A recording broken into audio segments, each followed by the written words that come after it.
Hello दोस्तों, स्वागत है आपका आपके अपने YouTube channel one step for education में। आज हम साइंस का एक बड़ा ही इंपॉर्टेंट टॉपिक पढ़ने वाले हैं, लाइफ प्रोसेस यानी कि जैव प्रक्रिया। लेकिन इस चैप्टर को शुरू करने से पहले मेरी आपसे एक रिक्वेस्ट है कि आप इस वीडियो को ध्यानपूर्वक देखिए।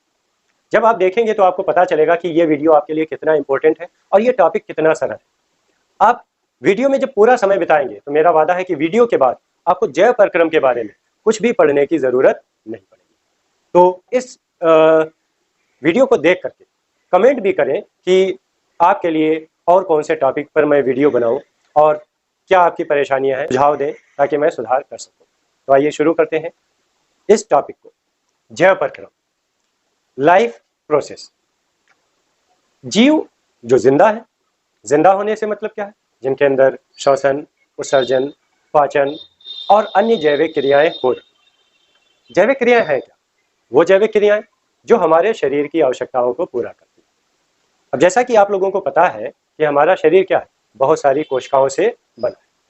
अगर हम इन कोशिकाओं की बात करें तो इन कोशिकाओं को काम करते रहने के लिए ऊर्जा चाहिए, यानी कि एनर्जी की जरूरत है। और ये ऊर्जा इन्हें कैसे मिलती है? जो हम भोजन ग्रहण करते हैं, यानी कि जो हम बाहर से खाने पीने की चीजों को ग्रहण करते हैं, उनसे ये ऊर्जा मिलती है। अब इस ऊर्जा का उपयोग क्या है? सिंपल सी बात है कि जिस तरह से हम गाड़ियों में पेट्रोल डालते हैं वो एनर्जी में कन्वर्ट होता है और हमारी गाड़ी वर्क की कंडीशन में आ जाती है, रनिंग कंडीशन में आ जाती है। ठीक उसी तरह से हमारे शरीर में जो भी जैविक क्रियाएं होती हैं उनके लिए ऊर्जा चाहिए, और ये ऊर्जा हम एक जटिल कार्बनिक पदार्थों के रूप में बाहर से ग्रहण करते हैं, है ना। अब फिर होता क्या है कि कई बार हम इन चीजों को हम अपने शरीर में अनुभव करते हैं कि जैसे हमारे शरीर में कहीं पर चोट लग गई, हमारे किसी भाग में कोई क्षति हो गई।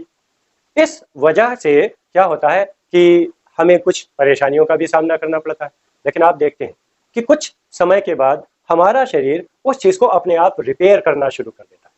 इस रिपेयर शब्द को ध्यान से समझें दोस्तों, असल में यही तो जैव प्रक्रम है। जैव प्रक्रम कुछ और नहीं। जैव प्रक्रम वो प्रक्रम या वो सिस्टम है जिसका उद्देश्य हमारे शरीर का अनुरक्षण करना है। अनुरक्षण करने से मतलब क्या है? उसकी टूट फूट की मरम्मत करना। अगर कहीं पर कोई प्रॉब्लम क्रिएट हो रही है किसी अंग में या किसी टिश्यू में तो उसे ठीक करना। दूसरी बात, जैसा कि हम जानते हैं कि हमारे शरीर में कोशिकाएं बनती रहती हैं, नष्ट होती रहती हैं। तो अब सोचिए कि नष्ट हुई कोशिकाओं का कूड़ा कचरा कहाँ जाता है? भाई वो जाहिर सी बात है जो यूज के लायक नहीं थी। जब यूज के लायक नहीं थी तभी तो शरीर ने उन्हें नष्ट किया, और फिर नई कोशिकाएं बनी तो उनका प्रोसेस कैसे हुआ होगा?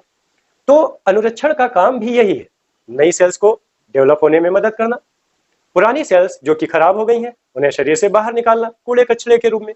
और अगर आप इस पे ध्यान करेंगे तो नई कोशिकाएं बनना शरीर के स्वस्थ होने का इंडिकेशन है, और पुरानी कोशिकाओं का नष्ट होकर के शरीर से बाहर निकलना एक जैविक क्रिया उत्सर्जन को दिखाता है। तो कुल मिलाकर के बात हमारे सामने ये निकल के आती है कि जैव प्रक्रम बहुत सारी जैविक क्रियाओं का एक समूह है जिसका उद्देश्य हमारे शरीर की व्यवस्था को बनाए रखना, हमें स्वस्थ बनाए रखना है, हमारी जैविक क्रियाओं को सुचारू रूप से चलाए रखना। अगर हम जैव प्रक्रम को शरीर से अलग कर दें तो हमारा शरीर जो क्रियाशीलता है वो धीरे धीरे घटेगी, और अगर हमारे शरीर में कोई क्षति हो जाती है, कोई चोट लग जाती है, तो उस चीज का रिपेयर सिस्टम भी काम नहीं करेगा और हमारा जो जीव है वो कुछ समय में ही नष्ट हो जाएंगे, जीवों का अस्तित्व ही खत्म हो जाएगा। तो अनुरक्षण की जो प्रणाली है, जो ये लाइफ प्रोसेस सिस्टम है, ये हमें बनाए रखता, और इस बनाए रखने की वजह से ही जीव अस्तित्व में रहते हैं। तो सिंपल सी लास्ट में बात यह है कि जैव प्रक्रम कुछ नहीं, एक सिंपल सा प्रोसेस है जो हमारे इस जटिल शरीर में हो रहा है। और इसका मकसद क्या है? हमारे शरीर को बनाए रखना, नई सेल्स का निर्माण करना, उसका अनुरक्षण करना, टूट फूट की मरम्मत करना, ये सब चीजें होती रहती हैं और इसी से हमारा शरीर इस रूप में बना रहता है। देखा होगा दोस्तों कि बूढ़े लोगों में इस चीज में कमी आ जाती है। यंग लोगों में आप देखेंगे तो उनके अंदर अगर चोट लगती है तो जल्दी हील हो जाती है, जल्दी से ठीक हो जाती है। बूढ़े लोगों में ऐसा नहीं होता। इसका भी सीधा सा आंसर यही है कि उनके अंदर जो अनुरक्षण प्रणाली है उम्र के साथ धीमी हो जाती है, और उसकी वजह से प्रोसेस धीमा हो जाता है, और प्रोसेस धीमा होता है तो अनुरक्षण भी धीमा होता है। तो इसलिए दोस्तों, अगर आप अपने आप को स्वस्थ रखना चाहते हैं, अमर तो कोई नहीं है, अगर स्वस्थ रखना चाहते हैं तो इसके लिए सबसे आवश्यक है कि आप पोषण अच्छे से करें, यानी कि अच्छी अच्छी चीजों को ग्रहण करें, और इसमें नेचुरल चीजों का बड़ा योगदान होता है। प्लस में जो शारीरिक क्रियाएं हैं उन पर नजर रखें ताकि वो अपने सुचारू रूप से काम करती रहें और आप स्वस्थ बने रहें। तो जैव परिक्रम में दो प्रकार की क्रियाएं भी सम्मिलित होती हैं, एक जो कोशिका के बाहर होती हैं और एक जो कोशिका के भीतर होती है। जैसे हम जब श्वसन करते हैं तो श्वसन से ऑक्सीजन को अंदर ग्रहण करते हैं। ये ऑक्सीजन जब हमारे शरीर में जाती है तो इस ऑक्सीजन को हमारे रक्त में मिला दिया जाता है। ये जो रक्त परिसंचरण का प्रोसेस है, किसी दिन इस पूरे टॉपिक पर आपको अलग से वीडियो मिलेगा। हम सीधी सी बात कर लेते हैं कि वो हमारे रक्त में मिला दी जाती है और इसे ऑक्सी हीमोग्लोबिन बन जाता है। ये ऑक्सी हीमोग्लोबिन हमारी कोशिकाओं में, सेल्स में भेज दिया जाता है और वहां पर ये जटिल कार्बनिक पदार्थों को सरल कार्बनिक पदार्थों में चेंज कर देता है।